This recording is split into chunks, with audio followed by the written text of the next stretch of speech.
बिस्मिल्लाहिर्रहमानिर्रहीम। अस्सलाम वालेकुम नाज़रीन, आप यूट्यूब चैनल देख रहे हैं। मैं इमरान खान हूँ। बिलाखिर आसिम मुनीर साहब का नोटिफिकेशन आ गया।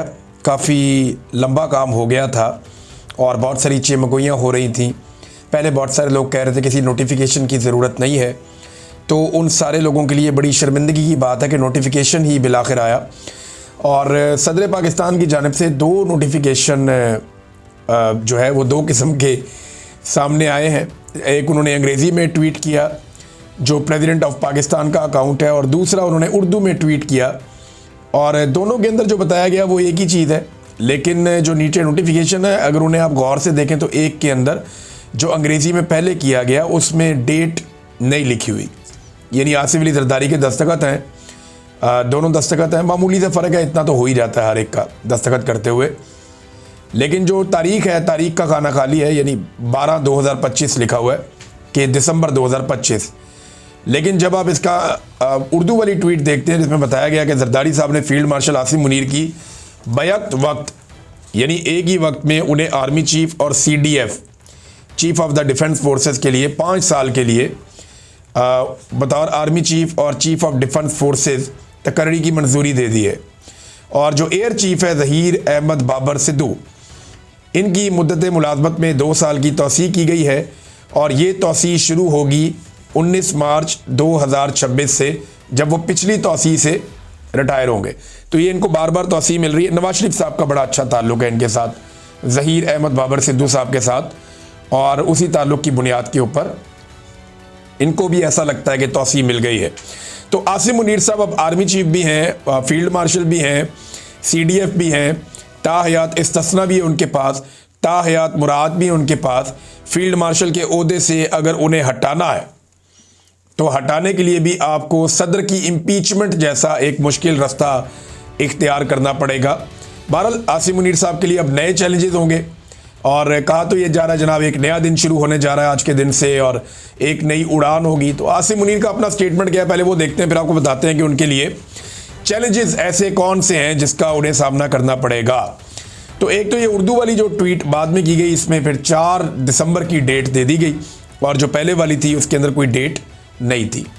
अब आ जाए आसिम मुनीर साहब ने क्या कहा फौरी तौर पे, जो उनका पहला स्टेटमेंट आया वो क्या है। चीज़ें बेहतरी की जानिब जा रही हैं, पाकिस्तान यहाँ से अब ऊंची उड़ान की तरफ जाएगा। ये आसिम मुनीर साहब का पहला स्टेटमेंट है। ऐवान सदर में ये जो किर्गिस्तान के सदर आए हुए हैं, उनसे मुलाकात के मौके पर इन्होंने सहाफ़ियों से कोई गैर रस्मी मुलाकात की है और कहा जी सब ठीक है और सब आपके सामने है, चीज़ें बेहतरी की तरफ जा रही हैं और पाकिस्तान यहाँ से अब ऊंची उड़ान की तरफ जाएगा, ये फील्ड मार्शल ने कहा। अच्छा, अब ज़रा देख लेते हैं कि फील्ड मार्शल के लिए जो बड़े चैलेंजेस होंगे आसिम मुनीर साहब के लिए वो क्या होंगे। पहला बड़ा चैलेंज जो इनके लिए है वो है इमरान खान को तोड़ना, इमरान खान को कमज़ोर करना, उसे डरा हुआ दिखाना, या इमरान खान साहब को शिकस्त देना। ये काम वो गुज़िश्ता 3 साल में नहीं कर पाए। इन गुज़िश्ता 3 सालों में दर्जनों लोग कत्ल हो गए सिक्योरिटी फोर्सेस के हाथों। 1 लाख से ज़ायद घरों के ऊपर जो है चादर और चार दीवारी का तकद्दुस पामाल किया गया। 25-30 हज़ार बंदा इन्होंने गिरफ्तार करके जेलों के अंदर डाल दिया। इमरान खान साहब की बहनों को गिरफ्तार किया, भांजों को गिरफ्तार किया, फौजी अदालत में एक भांजे का केस चलाया, बीवी को गिरफ्तार किया, सारी की सारी पार्टी का बेड़ा गर्क कर दिया। लेकिन इसके बावजूद 3 साल से इमरान खान साहब को तोड़ना या कमज़ोर करना आसिम मुनीर साहब के बस से बाहर रहा। तो क्या अब वो इमरान खान को तोड़ पाएंगे, बड़ा सवाल ये है। दूसरा, मईशत। अब क्योंकि फील्ड मार्शल जिम्मेदारी लेते हैं मईशत की, नॉर्मली ये फौजी की रिस्पॉन्सिबिलिटी नहीं होती, वो अपना दिफा का काम करता है। लेकिन ये जो फील्ड मार्शल हैं ये हुकूमत की तरह प्रिटेंड करते हैं, ये ऐसा दिखाते हैं जैसे सारा निज़ाम ये कंट्रोल कर रहे हैं, और इसमें बड़ा फ़ख्र महसूस करते हैं। तो अब मईशत जो है वो इनके लिए एक बहुत बड़ा चैलेंज है। SIFC जो है वो नाकामी की एक बड़ी दास्तान बन चुकी है, वहाँ से कोई कामयाबी कैसे निकले। इन्वेस्टमेंट पाकिस्तान में कोई नहीं आ रही, बेरोज़गारी का रिकॉर्ड टूट गया है, कम तरीन सरमायाकारी का रिकॉर्ड टूट गया है, महंगाई का रिकॉर्ड टूट गया है, कर्ज़ों का रिकॉर्ड टूट गया है। यानी इतने कर्ज़े इन्होंने ले लिए हैं कि तारीख़ में इतने कर्ज़े नहीं लिए थे। तो पाकिस्तान के अंदर मईशत का जो भट्टा बैठ गया है उसका इनके पास कोई हल है फ़िलहाल तो दिखाई नहीं दे रहा। फिर तीसरा जो बड़ा चैलेंज होगा वो होगा अवामी एतमाद की बहाली। यानी जिस इदारे से इनका ताल्लुक है फील्ड मार्शल आसिम मुनीर का, इनकी पॉलिसीज़ की वजह से अवाम और इदारे के अंदर दूरियां पैदा हुई हैं। ये एतमाद कैसे बहाल होगा, ये बहुत इंपॉर्टेंट है। तो अगर पॉलिसियां नहीं बदलती तो एतमाद तो बहाल नहीं होगा, और पॉलिसियां बदलने का ऐसा कोई इम्कान भी नहीं है कि आने वाले दिनों में पॉलिसियां बदल जाएंगी।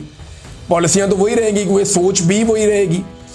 और फैसल बाडा ने धमकियां भी लगाना शुरू कर दी कि कल से ये कर देंगे तो वो कर देंगे, जिसने बचना है वो अपने आप को बचा ले, जो समझदार है पता नहीं कौन सी तबाही फेरने लगे हैं पाकिस्तान में। जितनी तबाही फेर दी है अब इससे बड़ी और कौन सी इन्होंने तबाही फेरनी है। तो अवामी एतमाद की बहाली एक बड़ा चैलेंज है आसिम मुनीर के लिए। चौथा चैलेंज, दहशतगर्दी का हल। अब जिस तरीके से ये दहशतगर्दी का मसला हल कर रहे हैं, इस तरीके से गुज़िश्ता कई दहाइयों से ये मसला हल नहीं हुआ। दहशतगर्दी के मसले का हल ऑपरेशन की बजाय डायलॉग के अंदर है। आप ऑपरेशन करते हैं, सूबाई हुकूमतों को और तमाम स्टेक होल्डर्स को एतमाद में लेते हैं, फिर आप एक ऑपरेशन करते हैं। अब ये इसके स्टेक होल्डर्स अफगानिस्तान में भी हैं, पाकिस्तान में भी हैं। बेशक हमारी बाढ़ लगी हुई है, लेकिन इसके बावजूद बड़ा इन्फ्लुएंस है। दहशतगर्दी को अगर कंट्रोल करना है तो कबाइलियों को एतमाद में लेना पड़ेगा, सूबाई हुकूमत को, पुलिस को मजबूत करना पड़ेगा, क्योंकि पुलिस बेहतर अंदाज में जो सिविलियन हैं उनके साथ डील करती है। फ़ौज का वो एक्सपीरियंस नहीं होता। लिहाजा दहशतगर्दी की लड़ाई को अगर तो फार्मूला सिर्फ बंदे मारने का रखना है तो फिर ये नहीं जीत पाएंगे और दहशतगर्दी पे कंट्रोल नहीं कर पाएंगे। ये एक बड़ा चैलेंज है। इमरान खान साहब ने इसका पूरा एक रोड मैप दिया हुआ है जिस पे अभी तक अमल दरामद नहीं हुआ। तो ये बड़ा चैलेंज है दहशतगर्दी का आसिम मुनीर साहब का चौथा बड़ा। और पांचवा, सियासी इस्तेहकाम। ये पहले दिन से आसिम मुनीर साहब की ख्वाहिश है कि सियासी इस्तेहकाम आ जाए। बाजवा साहब ने जब रिजीम चेंज ऑपरेशन किया तो उसके बाद से पाकिस्तान में सियासी इस्तेहकाम नापैद हो गया, और उसकी एक बड़ी वजह इमरान खान साहब की जानिब से चलने वाली एक तहरीक, एक मुज़ामत और अवाम का बड़े पैमाने पर उस तहरीक और मुज़ामत के साथ जुड़ जाना है। सोशल मीडिया, ओवरसीज़ पाकिस्तानी या पाकिस्तान के अंदर जो साइलेंट सपोर्टर है इमरान खान के बहुत बड़े पैमाने पर, ये इसकी एक बड़ी वजह है। सियासी इस्तेहकाम पाकिस्तान में आ नहीं पा रहा, और जब तक सियासी इस्तेहकाम नहीं होगा माशी इस्तेहकाम भी नहीं आएगा। और बहुत सारे जो आलमी सतह पर रिपोर्टें आई उनमें ये कहा गया बार बार कि आपको सियासी इस्तेहकाम पाकिस्तान में चाहिए, लेकिन नहीं हो पा रहा ना। तो ये एक बहुत बड़ी ख्वाहिश है जो पूरी नहीं हो पाई अभी तक। सियासी इस्तेहकाम आसिम मुनीर साहब कैसे लाएंगे? सियासी इंतकाम के साथ कभी भी सियासी इस्तेहकाम नहीं आता। उससे आप कुछ अरसे के लिए कुछ लोगों को दबा सकते हैं, लेकिन जैसे ही लोगों को मौका मिलता है वो फिर सामने आ जाते हैं। और इसी सियासी अदम इस्तेहकाम की वजह से कोई पाकिस्तान में सरमायाकारी नहीं करता, कोई पाकिस्तान में आना नहीं चाहता। इदारों के ऊपर एतबार ख़त्म हो गया, अदलिया बिल्कुल सरनगू हो गई है, पार्लियामेंट अपनी वक़्त खो चुकी है, मीडिया जो है वो बिल्कुल कैद हो चुका है, आज़ादी इजहार राय पाकिस्तान में है ही नहीं, इंसानी हकूक़ की बदतरीन पामाली हैं। तो ये सारी चीज़ें आप इकट्ठी करें तो सियासी इस्तेहकाम नहीं दिखाई दे रहा। ये एक बहुत बड़ा चैलेंज है। छठा एक चैलेंज आसिम मुनीर साहब के लिए ये है कि आलमी सतह पर इंसानी और ख़वातीन के जो हकूक़ पामाल किए जा रहे हैं, इंसानी हकूक़ की पामालियाँ हो रही हैं, ख़वातीन के हकूक़ की पामालियाँ हो रही हैं, और ये लगातार मारंग बलूच देखें अभी भी वो जेल में है दीगर ख़वातीन के साथ। हालांकि कराची में अदालत ने उनके ऊपर जो दहशतगर्दी का एक इल्ज़ाम उन पर लगाया गया था कि ये दहशतगर्द है, उसमें उन्हें बाइज़्ज़त बरी किया अभी। नाज़रीन, अब तक के लिए इतना ही। अपना ख्याल रखिएगा, अपने इस चैनल का भी। अल्लाह हाफ़िज़।